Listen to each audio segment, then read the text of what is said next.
Coronavirus, la pandemia. ¿Cuáles son los síntomas? ¿Cómo se transmite? ¿Qué puedo hacer para protegerme y prevenir la propagación de la enfermedad? Nuevo padecimiento que ha encendido las alarmas de los sistemas de salud. Coronavirus, la pandemia. ¿Qué tal? ¿Cómo le va? Bienvenido a un programa más de Coronavirus, la pandemia. Le recordamos que esta es una producción de la Universidad de Guadalajara que se transmite a través de Canal 44 y que llega a México y América Latina gracias a la señal de las televisoras públicas que se suman a esta emisión. Invitarles también para que se pongan en contacto con nosotros a través de nuestras cuentas en Twitter y Facebook, @Canal 44 TV y en WhatsApp en el 33 22 42 06 90. Iniciamos, como todos los días, nuestro programa con el reporte de la Organización Mundial de la Salud. Nos lo presenta nuestro compañero Antonio Broto, corresponsal de la agencia EFE en Ginebra, Suiza. Antonio, te saludamos y te escuchamos. Hola, ¿qué tal? Buenos días, Belén. Buenos días a todo el auditorio de Canal 44. Las cifras diarias de la Organización Mundial de la Salud apuntan a que el número de casos de COVID-19 en el planeta se eleva a 6,39 millones, mientras que los fallecidos ascienden a 383.872. América, el continente más afectado, acaba de superar la barrera de los 3 millones de contagios, con importantes focos en países como Estados Unidos, Brasil, Perú o México.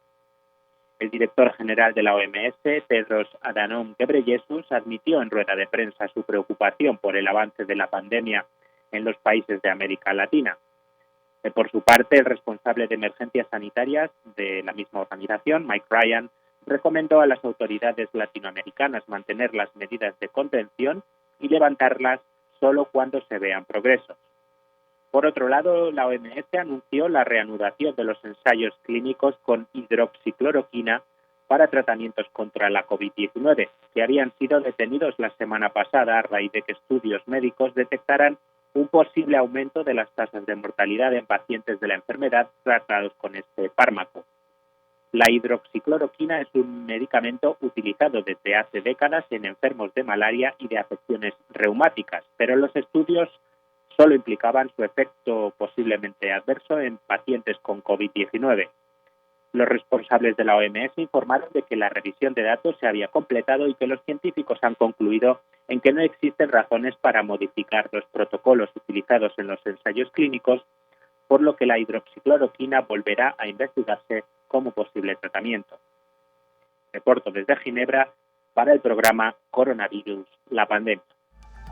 Esta semana dedicamos parte de los programas a hablar sobre los biológicos, las vacunas, que desde diferentes plataformas, desde diferentes países, desde diferentes cuerpos técnicos y médicos, se están estudiando. El infectólogo Héctor Raúl Pérez Gómez así nos presentaba esta radiografía de las vacunas que hoy por hoy están en estudio. Pero existe una fase preclínica, todo lo que se lleva a cabo en el laboratorio, in vitro, luego en animales de experimentación, y luego en la fase clínica existen 4 fases de manera general. La primera fase es en voluntarios sanos, tanto fármacos como vacunas. La segunda fase ya son grupos de población mayores con la patología que se está estudiando y habitualmente estos estudios, además de investigar los aspectos clínicos, también investigan aspectos de farmacodinamia del producto del fármaco que se está estudiando. En la fase 3, los estudios son a mayor escala, los estudios son también con personas con la enfermedad que se pretende tratar con el nuevo fármaco en estudio, y los estudios de fase 4 también se les ha conocido como post-marketing. Son aquellos estudios en donde el fármaco ya está incluso a disposición comercial en tal o cual país y región, pero son estudios en donde todavía se necesita mantener mucha vigilancia al respecto de la eficacia y la seguridad del medicamento. Ahora bien, en todo momento de la investigación, particularmente de la investigación clínica, se manejan 3 aspectos de forma celosa y de forma invariable. El primero es la seguridad, que antes que nada el nuevo fármaco no provoque daño. Segundo, la eficacia. Se está buscando que ese fármaco sea mejor que los anteriores desde el punto de vista de mortalidad, desde el punto de vista de mejoría clínica más temprana, etcétera, ¿no? Y tercero, los aspectos bioéticos, que por ningún motivo se viole un aspecto ético fundamental. Bueno, una vez que se ha definido en qué etapa va el medicamento de estudio en cuestión, bueno, los ensayos clínicos tienen muchos diseños. Te diría que en general los de más peso para la toma de decisiones son aquellos que son comparativos, aleatorizados y preferentemente dobles ciegos. ¿Qué es esto? Bueno, seré muy breve.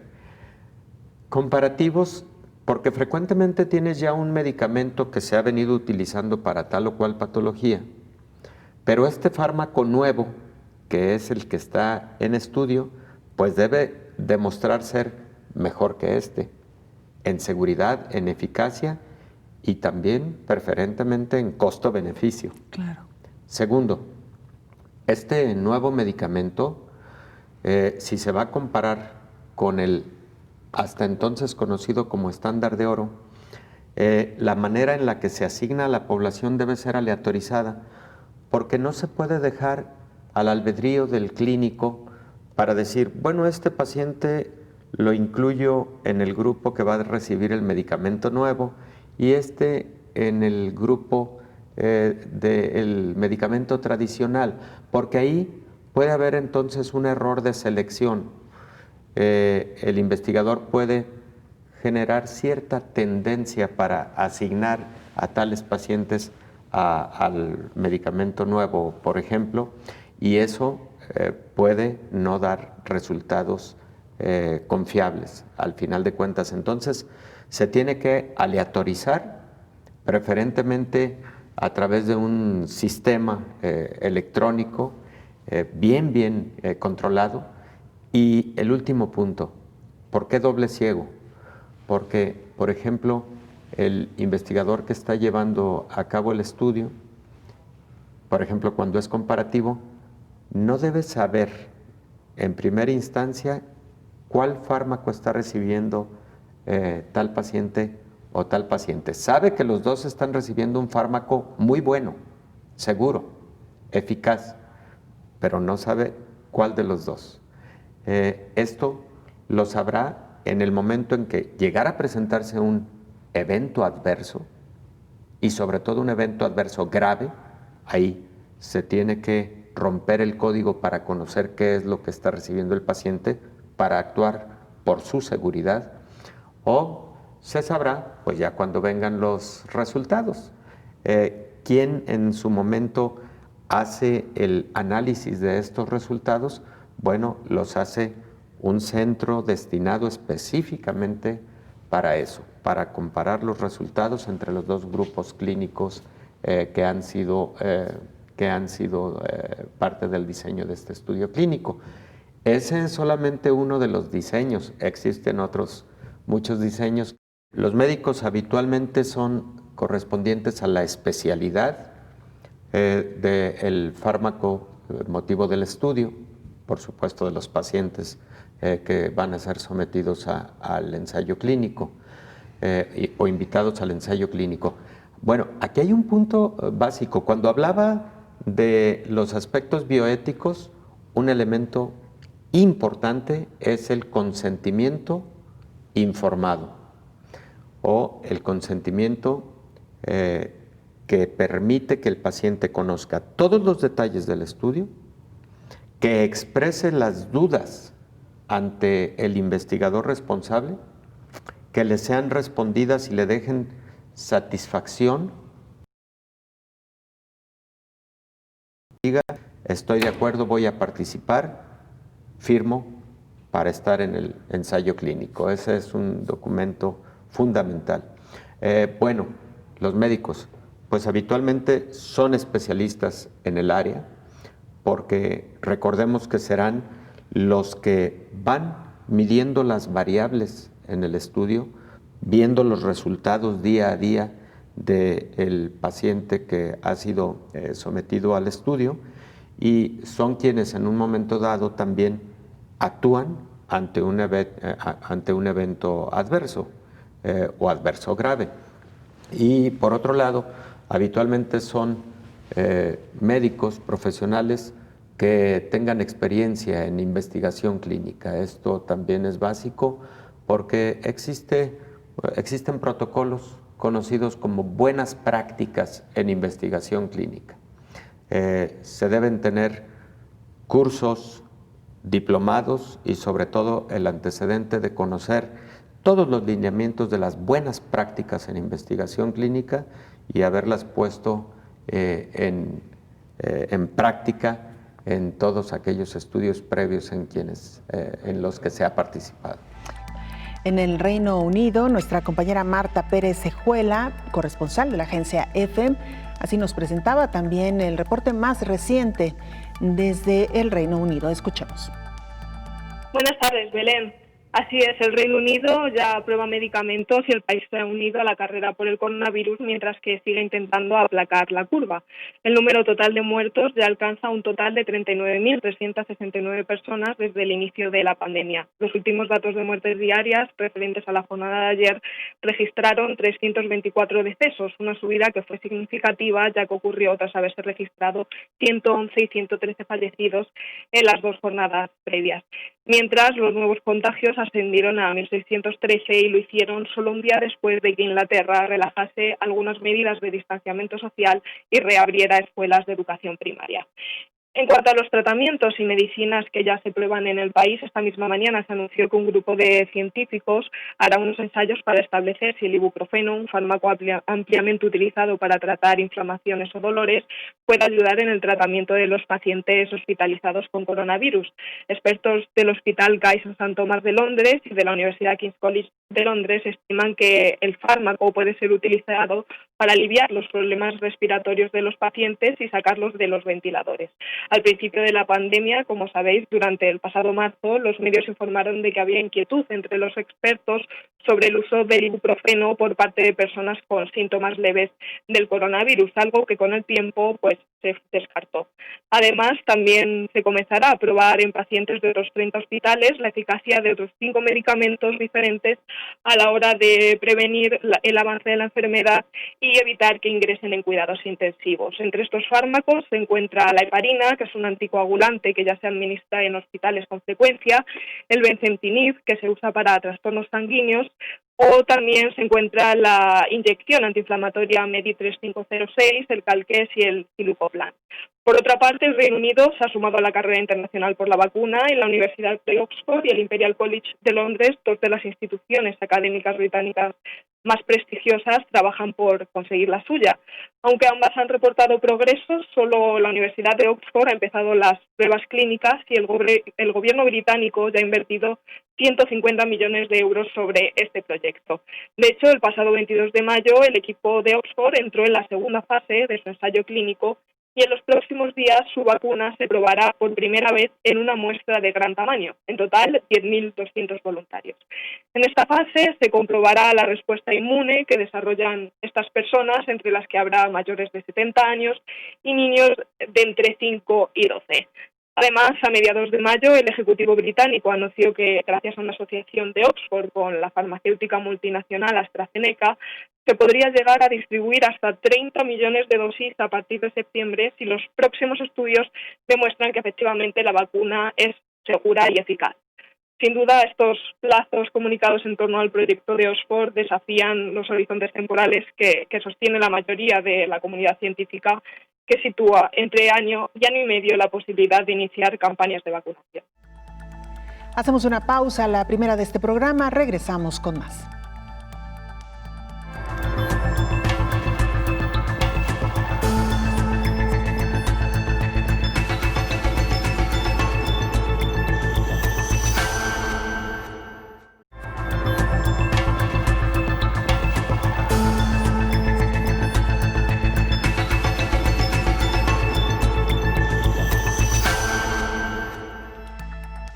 Rusia anunció en estos días también el uso de otro medicamento experimental para tratar a pacientes con COVID.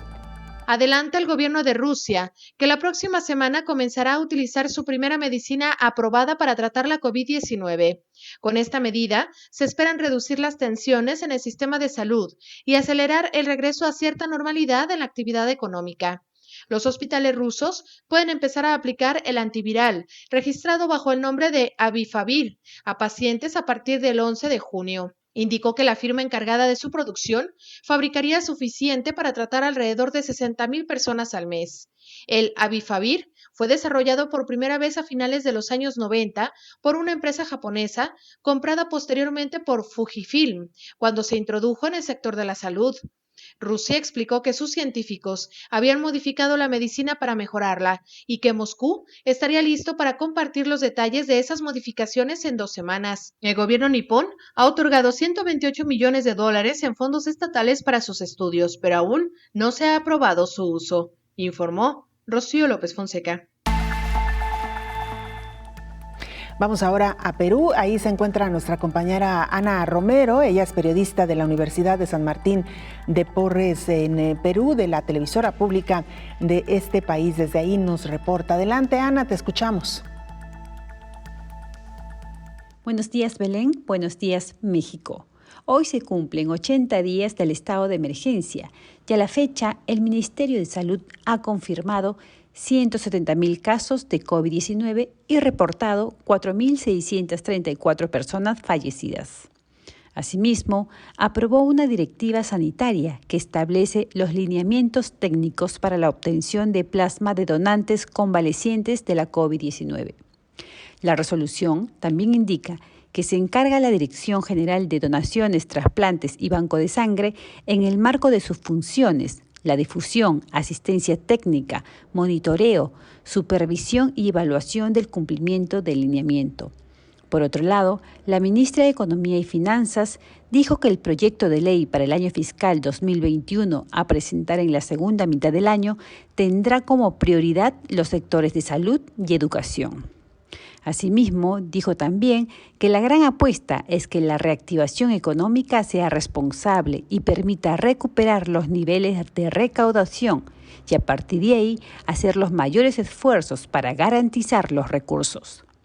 Por otro lado, señaló que se espera aprobar esta semana el inicio de la fase 2 de la reactivación económica, donde se están incluyendo una mayor participación de las micro y pequeñas empresas. La crisis a causa de la pandemia ha afectado a un gran número de ciudadanos en todo el país y a la fecha más de 435,000 peruanos han perdido su empleo, de acuerdo a lo reportado por el Ministerio de Trabajo.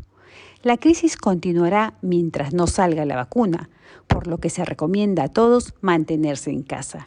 Desde Lima, Perú, informó para ustedes Ana Romero, para Coronavirus, la pandemia. Esta semana tuvimos la oportunidad de charlar con la directora médica de la unidad de vacunación del laboratorio Sanofi, Alejandrina Malacara. Ella nos explicó cuál es la tecnología que hoy por hoy están utilizando para el desarrollo de 2 biológicos. Uno de ellos que tiene que ver con el recombinante baculovirus y la otra vacuna basada en ARN mensajero. Así nos lo explicaba, le dejamos parte de esta muy interesante charla. En Sanofi estamos comprometidos con buscar lo más pronto posible una respuesta a esta pandemia. Y entonces tenemos, como bien lo has mencionado, 2 desarrollos. Estamos abordando la crisis desde 2 frentes. Entonces, uno de ellos es una vacuna basada en una plataforma de baculovirus que ya teníamos antes usándola para una vacuna contra influenza que tiene registro en Estados Unidos. Es una vacuna recombinante y en esta vacuna es donde tenemos el acuerdo con GSK para hacer el adyuvante.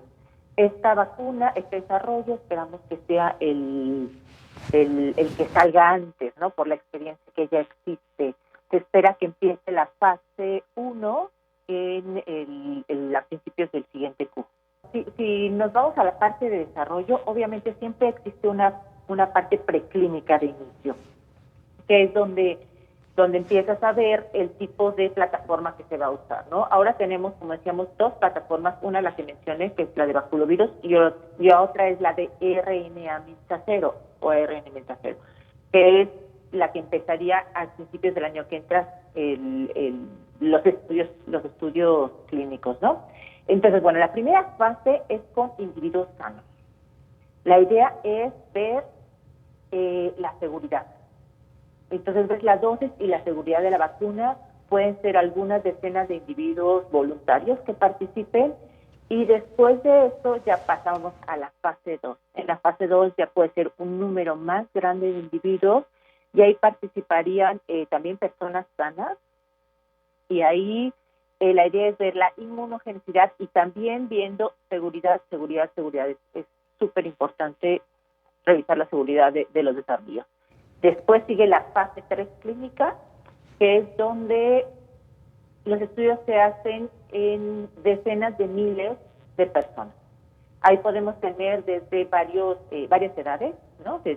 Normalmente empieza a ser con personas adultas, puede ser de 18 a 60, 65 años, varía dependiendo de la epidemia de la enfermedad que se está buscando, y después, ya que se ven buenos resultados, se empieza a ver con grupos especiales. A futuro ya se puede estudiar con niños, con adultos con alguna enfermedad, con alguna complicación, pero generalmente se empieza siempre con adultos sanos, los estudios, ¿no? Claro. Ya que terminamos la fase 3, y entonces ya con todos los estudios, con todos los resultados de estos estudios, se va a las autoridades regulatorias, quien entonces, cuando dan la aprobación para que ya se use públicamente, normalmente piden una fase 4, que es para ver todavía más seguridad, es para ver la vacuna en la vida real, cómo se comporta fuera de estos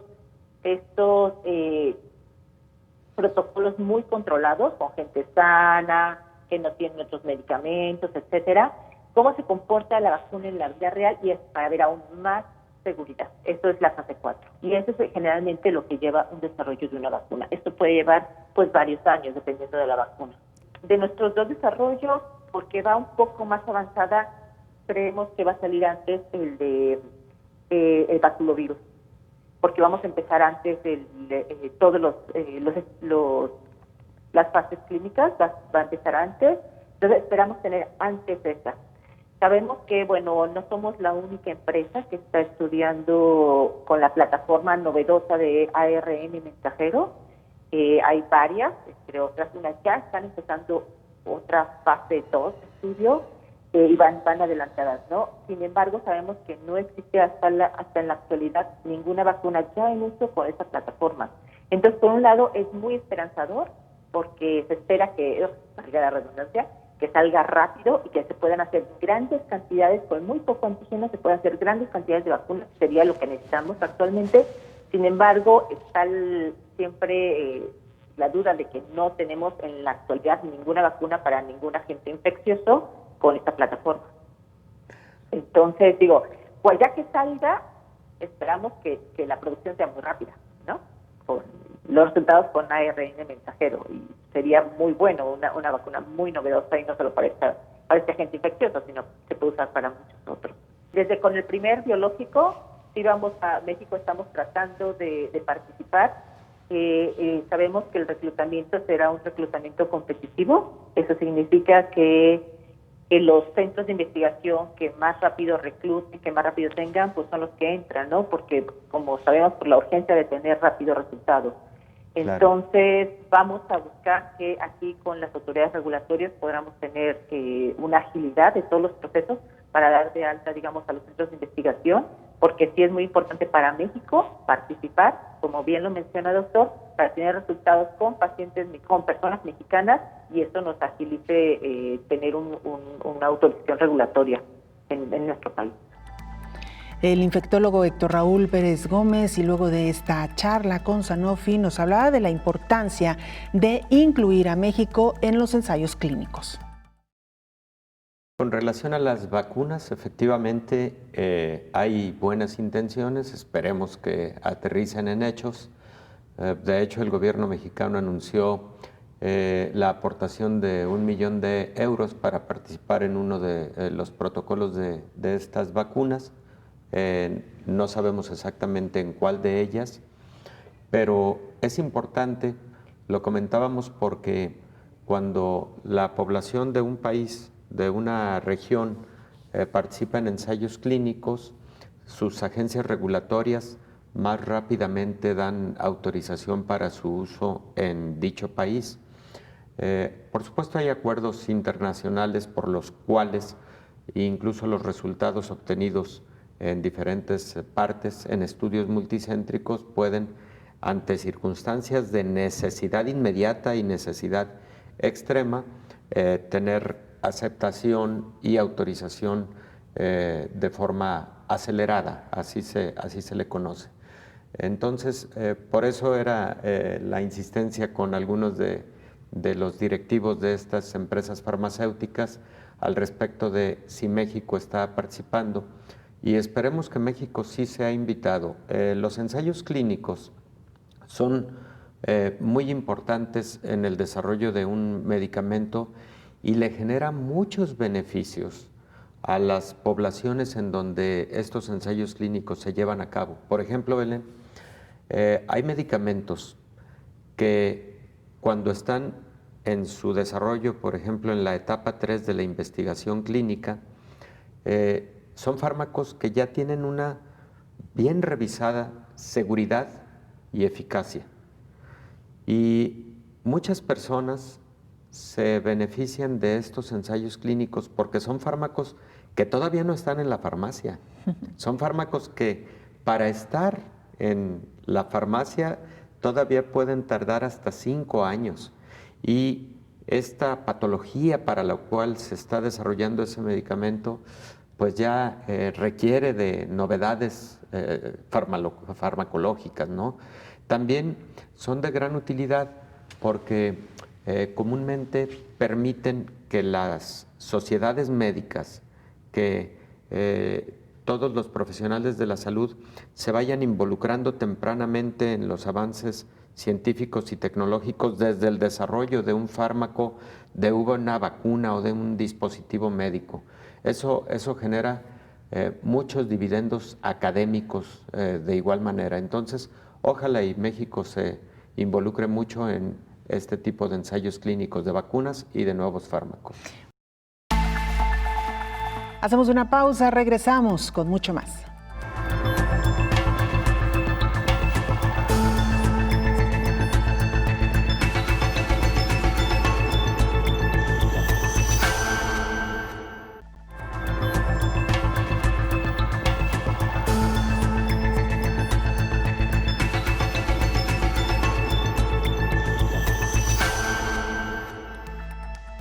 Estamos de regreso en este programa especial Coronavirus, la pandemia. Mire, esta semana hablamos también de los pacientes asintomáticos y el reto que hoy por hoy están representando para la humanidad.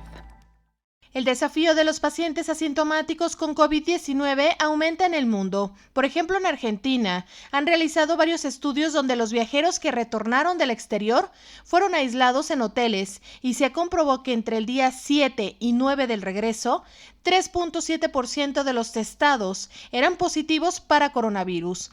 El 70% de ellos no presentaba síntomas, por lo que concluyó el estudio que el porcentaje de personas asintomáticas es muy significativa. En este contexto incierto, la comunidad científica se pregunta, ¿cuál es la prevalencia del nuevo coronavirus? Según la revista Nature, un grupo de epidemiólogos en el Imperial College de Londres estimó la cantidad de población infectada en 11 países europeos, pero concluyeron que en realidad nadie sabe con certeza el porcentaje de la población infectada asintomática. Algunos estudios consideran que el 25% de la población podrían ser portadoras del SARS-CoV-2 y no presentar síntomas, informó Rocío López Fonseca. En China, nuestro compañero Jesús Centeno, corresponsal de la agencia EFE y también colaborador de este espacio, nos actualizaba información desde ese país. Hola, ¿qué tal? Buenos días, Belén. Buenos días a todo el auditorio de Canal 44. China continúa prácticamente sin nuevos casos de coronavirus. Este jueves solo se ha informado de un nuevo contagio, al igual que el miércoles. En ambos casos se trata de viajeros procedentes del extranjero. Quedan ahora en China 69 pacientes ingresados por la COVID-19. De ellos, 2 se encuentran en estado grave. El país ha mantenido últimamente un continuo goteo de casos provenientes del exterior. La gran mayoría estaban relacionados con chinos que regresaban desde otros focos de la pandemia. Además, el país ha relajado algunas de las medidas de prevención que tomó para controlar el virus. En mayo autorizó la apertura de espacios cerrados con límites en el número de visitantes y desde junio abren ya colegios y guarderías. Sin embargo, sigue vigente el veto de entrada al país a los extranjeros, salvo algunas excepciones. Desde el 28 de marzo, el país no recibe a turistas, estudiantes, empresarios y residentes extranjeros. No obstante, a partir del 8 de junio, China permitirá más vuelos internacionales procedentes de países como Japón, Australia, Canadá y Estados Unidos. Así, el país pondrá en marcha un mecanismo basado en recompensas y castigos para las aerolíneas. De esta forma, las compañías que transporten viajeros no contagiados de coronavirus podrán operar más vuelos a China cada semana. Pero si un vuelo transporta más de 5 viajeros con positivo, la aerolínea detendrá su servicio durante una semana. Y si transporta más de 10 durante 4 semanas. Entre tanto, el país continúa trabajando en varias vacunas. Según científicos chinos, una de ellas se encontraría en la etapa 2 y cuenta con más de 1.000 voluntarios para probarla. Según la revista académica Science, la vacuna en cuestión ha sido ya probada con éxito en monos, y el investigador chino Lu Weishan ha asegurado que será exitosa en un 99%. Reportó desde China para el programa Coronavirus la Pandemia Jesús Centeno. Esta semana charlamos también con el infectólogo Pedro Martínez Ayala y él nos explicaba por qué un paciente asintomático por COVID-19 representa un riesgo mayor. Aquí le dejamos parte de esta charla. Un paciente asintomático y los estudios van desde el 10% asintomáticos hasta el 30-40%, algunos reportes, pero en general el promedio de la mayoría de los reportes es 30% asintomáticos. Es decir, del 80% de los casos que la enfermedad va a ser leve, incluso un 30% son asintomáticos, que varía, depende del estudio donde se hicieron los pacientes. Y precisamente el tendón de Aquiles es debido pues a que un paciente asintomático pues es un paciente generalmente joven, sin enfermedades previas, el cual pues puede optar por hacer su vida normal, por hacer actividades no esenciales, y que evidentemente al estar asintomático infectado puede contagiar a otros. Eso es lo más peligroso, que evidentemente puede pasar desapercibido, que pasa desapercibido, que es un porcentaje considerable de los infectados y que generalmente es en población pues joven sin enfermedades, que evidentemente los predispone pues a hacer su vida normal, y pues en tiempos de COVID no podemos hacer vida normal, entonces pues nos ponen en riesgo a todos. Generalmente la tasa de afectación secundaria, es decir, un paciente que está infectado, infecta generalmente del 6 al 11%, hay un ataque secundario. Generalmente ocurre con la convivencia más cercana, esto es, con los miembros de la familia en donde vive. Entonces, más o menos ese es el porcentaje. Mientras más miembros tiene la familia y más convive en espacios cerrados, sobre todo como actividades como compartir alimentos, tiene más riesgo de contagiar en ocasiones pues a toda la familia, evidentemente. Entonces, para que se produzca este contagio, esta transmisión, debe de ser una suma de factores como el espacio cerrado, el tiempo de convivencia, que no haya medidas de protección, ¿no? Que no haya distancia, que no haya cubrebocas, que no haya lavado de manos, y evidentemente mientras más estrecho sea el contacto es mayor la transmisibilidad. Pero generalmente de los estudios más importantes de epidemiología en cuanto a el ataque secundario, es decir, que alguien lo tenga y que lo transmita, es del 6 al 11%. Es decir, un paciente asintomático no tiene daño en su organismo. Recordamos que ante este virus estamos totalmente, hasta el momento, si acaso el único, de los fármacos que modestamente tenemos hasta el momento con algún beneficio modesto, clínico, es el Remdesivir, pero aún así no dista mucho de que resuelva nuestro problema. Es decir, estamos ante un virus que no tenemos vacuna ni tratamiento para fines prácticos. En ese sentido, lo único que tenemos frente a él es nuestro sistema inmunológico. Y los pacientes que son asintomáticos son generalmente jóvenes, sin enfermedades, no obesos, que evidentemente en cuanto entra el COVID, sus defensas lo eliminan, y en ese sentido no tienen ninguna secuela ni ninguna manifestación. Hay un porcentaje de pacientes que siguen teniendo la prueba positiva y que se ve malinterpretado como si hubieran tenido reinfecciones. De los más de 1,5 millones de casos recuperados, ninguno se ha vuelto a hospitalizar por COVID, lo cual quiere decir que evidentemente, afortunadamente, no hay reinfección. Lo que sí es que los anticuerpos en el COVID tardan en aparecer y los títulos varía, en algunos son muy altos, que generalmente se ven en personas jóvenes, y en pacientes de edad avanzada los títulos pueden llegar a ser bajos o medios, lo cual pues es algo esperado. Recordemos que cuando alguien tiene más de 60 años, sus defensas no son iguales que las defensas de alguien de 18 años. Esto se llama inmunosenescencia, que básicamente es el envejecimiento del sistema inmune. Entonces, en ese sentido sí se ha visto mucha variabilidad, como tú lo mencionas, respecto a la cantidad de anticuerpos al título, y evidentemente se necesitan más estudios, ¿de acuerdo? Pero estamos ante una enfermedad que, por supuesto, la gran mayoría de los que se recuperan forman anticuerpos a títulos adecuados.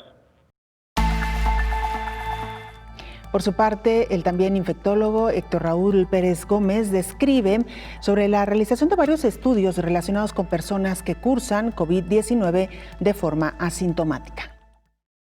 En el caso de COVID específicamente, hay estudios que dan porcentajes alrededor del 15% de asintomáticos, y hay estudios que nos hablan de hasta el 50% de pacientes asintomáticos, de personas infectadas y que no desarrollan sintomatología.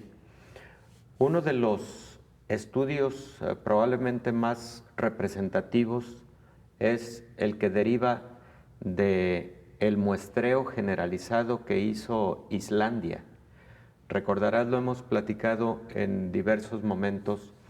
Islandia fue el país que hizo más pruebas, casi al total de su población, por ser de hecho una población pequeña, y ellos encontraron que del total de personas que tuvieron una prueba de PCR positiva para COVID-19, 50% estuvieron asintomáticos y permanecieron asintomáticos, porque hay que diferenciar entre las personas que se encuentran presintomáticas y que posteriormente desarrollan síntomas, de aquellos que son asintomáticos y así permanecerán. Los estudios, por ejemplo, en el crucero Diamond Princess, que estuvo varado durante muchas semanas en Japón, es también un estudio muy interesante porque la totalidad de los pasajeros y la tripulación les fue realizada prueba de PCR y ellos encontraron alrededor de 20% de asintomáticos. Entonces, en general se acepta que entre el 20 y el 50%, hay estudios que se van hasta el 75%, pero en general se acepta que entre el 20 y el 50% de las personas que se infectan con SARS-CoV-2 no desarrollarán sintomatología. Vamos a Ecuador, ahí se encuentra nuestro compañero Jorge Largo, periodista del diario El Correo. Él también nos actualiza información, lo más reciente ocurrido en este país. Lo escuchamos. Increíble, pero cierto, la pandemia del COVID en nuestro país también ha mostrado las tramas de muchas autoridades politiqueros. Sin embargo, hay que reconocer a unas pocas autoridades, quienes se muestran más técnicos, transparentes, profesionales, enterados y verdaderamente preocupados frente al tema del COVID-19, aportando con propuestas inteligentes para salir de la situación que vivimos. El día de ayer, a tempranas horas de la mañana, por redes sociales y más tarde en los medios de comunicación, se evidenciaba el trabajo de la Fiscalía General del Estado y la Policía Nacional, con la detención del expresidente de la República, Abdalá Bucaram, el prefecto del Guayas, Carlos Luis Morales, y algunos ciudadanos involucrados en la compra de pruebas rápidas para detectar el coronavirus con sobreprecios para el municipio de Quito. Todos fueron aprendidos para investigaciones por diversos casos, especulados, tráfico de influencias, compra de equipos con sobreprecios. Y en realidad, pues, toda la noche los organismos de control, fiscalía, han procedido a tomar ya acciones correspondientes en medidas preventivas, medidas cautelares, acciones preventivas. Hoy el pueblo ecuatoriano exige sancionar efectiva y ejemplarmente a quienes se han aprovechado de la pandemia para robar los recursos públicos, como también sería ideal que la Fiscalía haga lo propio con los proveedores, quienes acaparan y especulan con los precios. Literalmente la corrupción es otra pandemia que está atacando a nuestro país. Estimada Belén, en estudio, ¿alguna consulta? Estamos listos para poder resolver cualquier inquietud que tengan en estudio. Pues muy completa la información y de alguna manera también ya un poco más tranquilos con este reporte que nos das. Hemos dado puntual seguimiento a lo que ocurre en Ecuador. Estuvimos en los momentos más álgidos, más pues intensos de esta pandemia. Ya tú hoy nos dices, hay algunas regiones ya con semáforo amarillo. Así que bueno, pues no nos queda más que continuar atentos y agradecerte como siempre la información, Jorge. Gracias, Belén. Sí, efectivamente las cosas están un poco ya tomando su normalidad. Igual la economía del país está un poco complicada. En realidad existen un montón de dificultades que se vienen hoy en día. La educación online también está siendo complicada para los estudiantes de las zonas urbanas nacionales, rurales. Desde Ecuador reportó Jorge Largo para el programa Coronavirus, la pandemia. Hacemos una pausa, es brevísima, regresamos con más.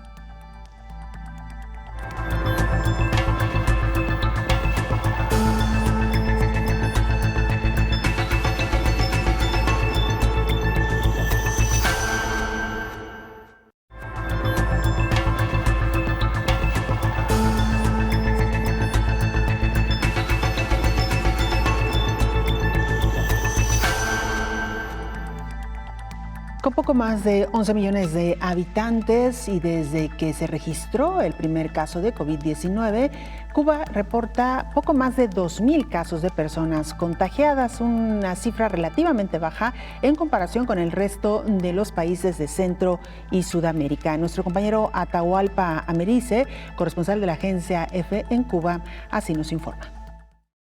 ¿Cómo está Cuba en este momento? Este viernes es el sexto día consecutivo en el que no se reporta ningún fallecido en Cuba, así que el total de muertes sigue en 83. La situación es relativamente favorable. Hoy se confirmaron 14 casos nuevos positivos de la COVID-19 y desde que comenzó la pandemia el número de personas diagnosticadas es de 2.133 en total.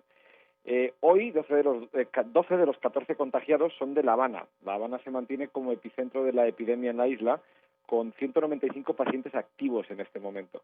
La situación en la capital, de hecho, ha hecho que las autoridades cubanas mantengan las medidas restrictivas en toda la isla. Las medidas ahora mismo son el uso obligatorio de mascarilla en espacios públicos y el cierre total de actividades y negocios e incluso restricciones de transporte. No hay transporte público. De hecho, es que fuera de La Habana podemos decir que el virus apenas ya tiene presencia. 11 de las 15 provincias cubanas y el municipio especial Isla de la Juventud llevan más de 15 días sin reportar ni un solo caso.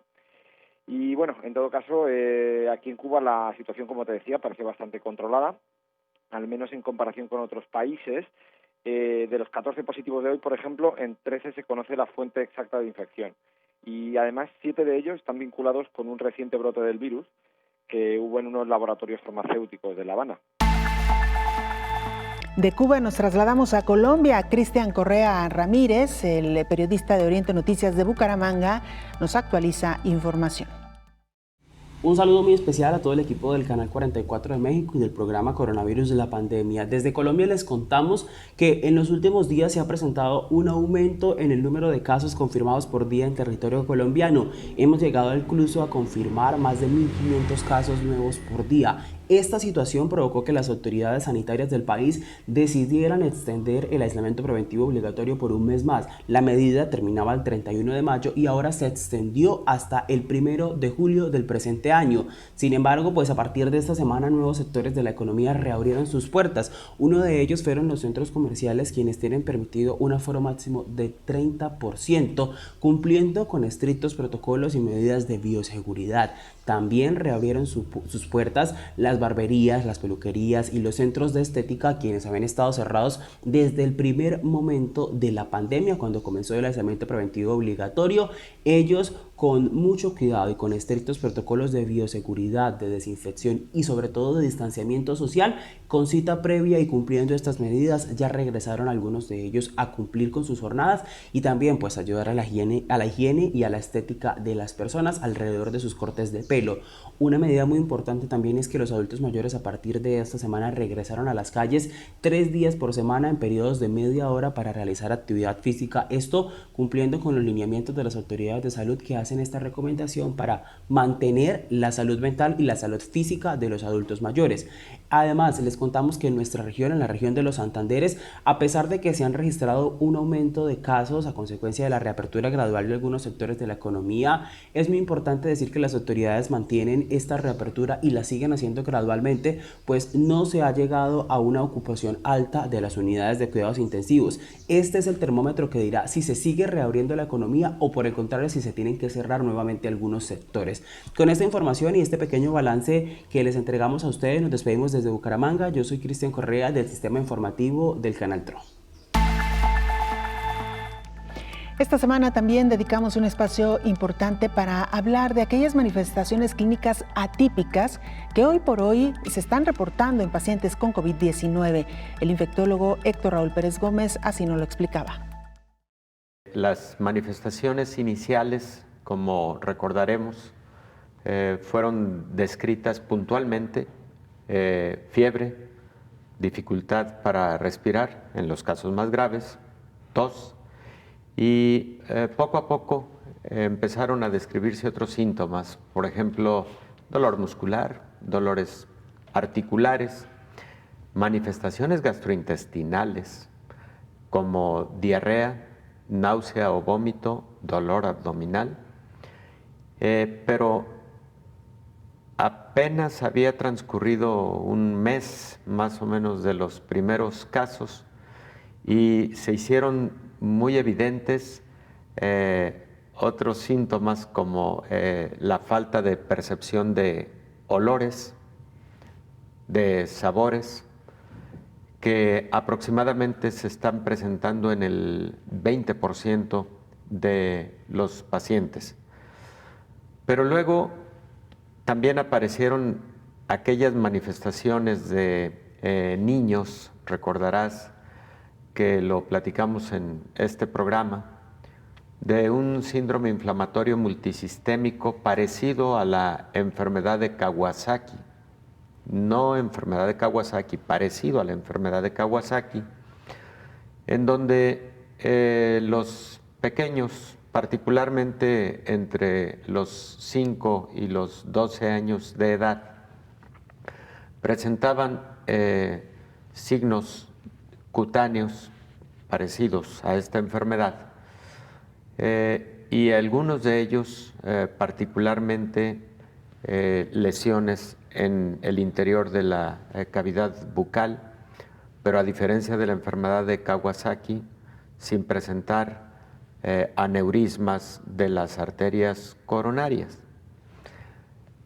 Han ocurrido algunos reportes, sí, de enfermedad de Kawasaki recientemente después de haber cursado con un cuadro de COVID, en niños. De tal manera que también se ha empezado a sospechar la posibilidad de que COVID sí pueda generar enfermedad de Kawasaki. Sin duda genera la tipo Kawasaki. Y luego, muchas manifestaciones cutáneas, como bien lo has mencionado. Hay una manifestación conocida como dedos congelados o dedos de COVID congelados, en los que ocurre algo muy parecido a las personas que literal sufren congelamiento estando en lugares muy, muy fríos, en donde el color de los dedos, pies y manos cambia a un color amoratado, y se piensa que puede ser por inflamación de las arterias, de las microarteriolas que lleve a este color de la piel. Luego, manifestaciones oculares son múltiples. Las manifestaciones neurológicas, ahí particularmente me quiero detener porque en Nueva York se empezaron a ver un sinnúmero de casos de pacientes que desarrollaron enfermedad vascular cerebral tipo trombótica. Esta enfermedad cerebrovascular se piensa que ocurrió por lo siguiente. Recordemos que el receptor para el virus, del que hemos hablado muchísimas veces, este receptor se encuentra no solamente en las células del árbol respiratorio, se encuentra también en el sistema nervioso central, se encuentra en los vasos sanguíneos, se encuentra en el corazón, se encuentra en los riñones, se encuentra en el aparato gastrointestinal.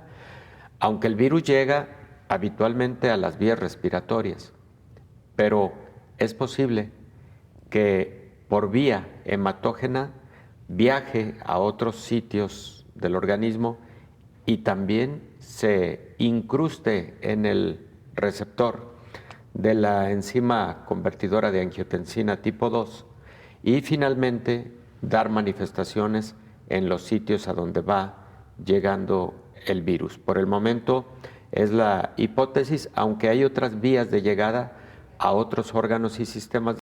Las más importantes han sido al sistema cardiovascular, precisamente por el mecanismo que he comentado de la presencia en grandes cantidades de este receptor al virus en el aparato cardiovascular, vasos sanguíneos, corazón, incluso un número importante de pacientes, la estimación es alrededor del 5%, pueden desarrollar insuficiencia renal aguda.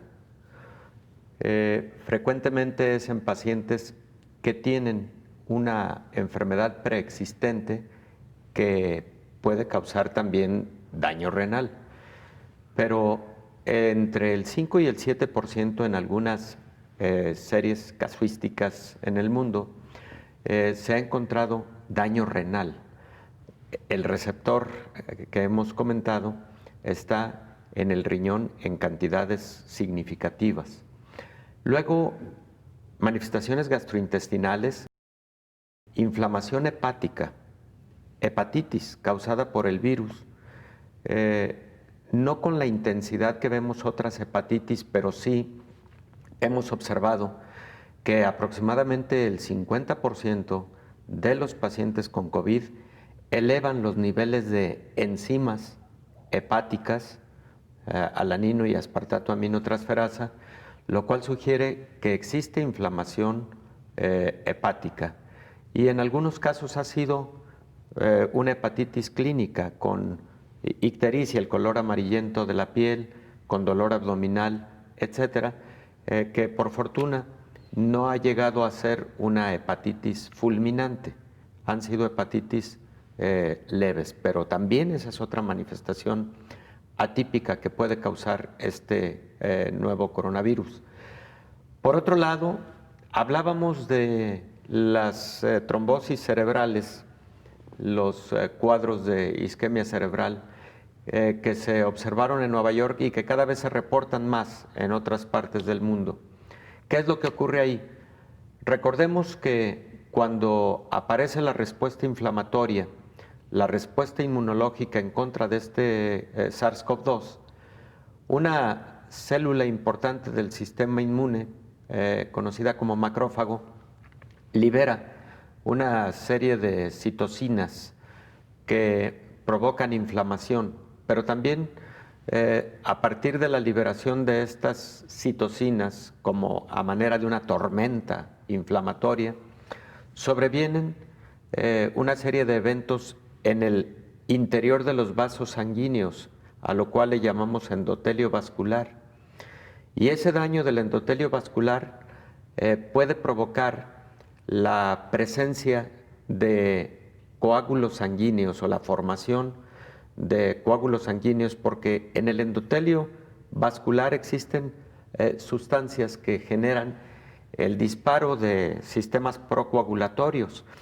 Al formarse un coágulo ahí en el interior de ese vaso sanguíneo, este puede empezar a aumentar de tamaño hasta llegar a causarle una oclusión a ese vaso sanguíneo y, como consecuencia de lo anterior, sobrevenir un evento de isquemia cerebral, ya sea transitoria o un evento cerebral trombótico bien instalado y con las consecuencias que esto trae. Trastornos neurológicos, tanto motores como del habla, dependiendo de la región cerebral afectada. Antes de despedirnos, el gobierno italiano puso a disposición de sus ciudadanos una aplicación de rastreo del virus COVID-19, lo que permitirá al usuario, si da positivo, rastrear a las personas con las que estuvo en contacto. Este gesto lo han repetido 1 millón de italianos. En apenas 2 días, la aplicación puesta a disposición por el gobierno para rastrear a las personas en contacto con positivos del nuevo coronavirus ha registrado 1 millón de descargas en todo el país, aunque por el momento se está poniendo a prueba la efectividad de Immuni, que así se llama la app, en 4 regiones italianas. Immuni se descarga solo de forma voluntaria y solo el usuario tendrá acceso a los datos. Desde su activación grabará los contactos que se han mantenido también con otras personas que hayan descargado el programa a través de Bluetooth y también los recorridos realizados. Si la persona que está utilizando la aplicación da positivo en COVID-19, podrá dar su consentimiento para el procesamiento de sus datos almacenados en el teléfono móvil, lo que permitirá rastrear a todas las personas con las que entró en contacto en los días anteriores y reconstruir el historial de sus movimientos. Hasta aquí llegamos con esta emisión. Muchas gracias por habernos acompañado. Le invitamos para que nos sintonicen en el siguiente programa. Hasta entonces. Coronavirus, la pandemia.